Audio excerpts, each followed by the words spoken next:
Visual processing, or what's more accurately referred to as visual spatial processing, is our ability to understand what we see, not the ability to see itself. Acuity is different than processing. It's the difference between being able to read one of the eye charts at the eye doctor versus knowing how to navigate in new spaces and environments, knowing where to go. I use the example as an adult. I travel a lot to other countries and I don't speak foreign languages, so getting off a plane and not knowing where to go can be a somewhat anxiety-provoking experience, especially when I started my travels when I was younger. However, in spite of not knowing the language, I was still able to figure out my way out of an airport and how to get my bags, etc. But the first time I got off a plane in a foreign country, I did get a little nervous. Now, that anxiety can either cause us to shut down or we can work through it. Luckily, I was able to look at the airport and look for the little luggage signs on the rooftop signs, as well as see the flow of people from my flight. Some of that were obviously going to a connecting flight, and many were heading towards an escalator that I assumed was where the baggage claim was. So the way I dealt with being in a new visual environment where I had not memorized the placement of everything is I had a concept of what an airport was. Well, in order to be a good visual spatial thinker or processor, it's less about memorizing where every detail is in our visual environment. It's more about understanding the space that we're in and what the purpose and function of it is, just like trying to understand the sounds coming from someone's mouth, which are turned into words, sentences, and phrases. Now remember, processing is different than modulation. Modulation is our ability to take in and respond to the stimulus. We typically are over or underreactive. Processing means we can already take it in hopefully a balanced way, and now we're learning to understand it. So a child who's sensitive to light or busy environments or chaotic spaces with a lot of people, they could be said to have more of a modulation challenge. However, someone who's struggling with understanding where they are and what to do in a different space or around people and objects in a new place, these are more processing issues, understanding where to go, where the bathroom is, where to put our shoes the second day or first day of school. Now, yes, we can memorize these locations.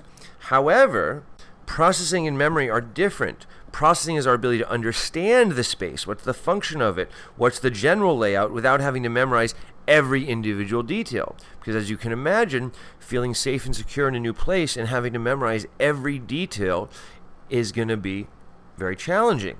In addition to that, when one of those detail changes, as we see with children with more significant visual spatial processing challenges, it tends to be aggravating. They tend to get upset.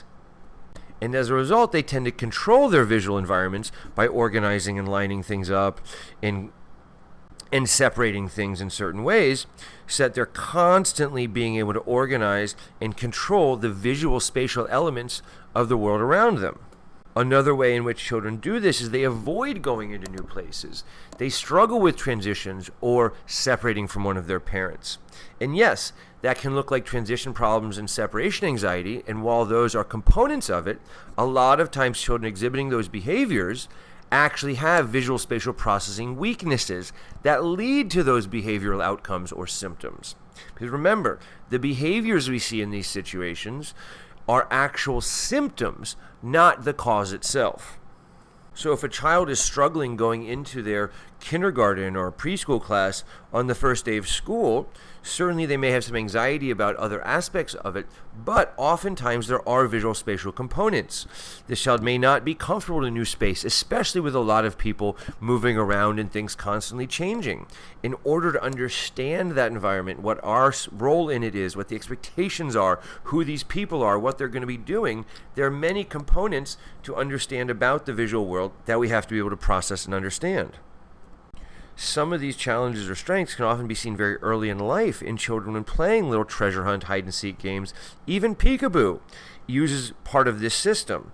There is a reason why something like object permanence evolves throughout our lives, and we become more visually aware of our surroundings. And all of a sudden, when mommy or daddy puts their head behind their hands, we know that they haven't really disappeared because our understanding of space is progressing. But again, I'm sure you can imagine what it would feel like to be a child in a busy, chaotic, overstimulating space where we don't understand where we're supposed to go, we don't understand what we're supposed to do, that we don't actually understand many aspects of this environment. Are we now going to be able to learn, or are we going to feel more anxious? What if we don't even know where we are relative to our house, or where our mommy and daddy actually went when they disappear and leave us there? Again, is this going to affect our ability to stay calm, focused, and learn and interact with the world around us? Absolutely.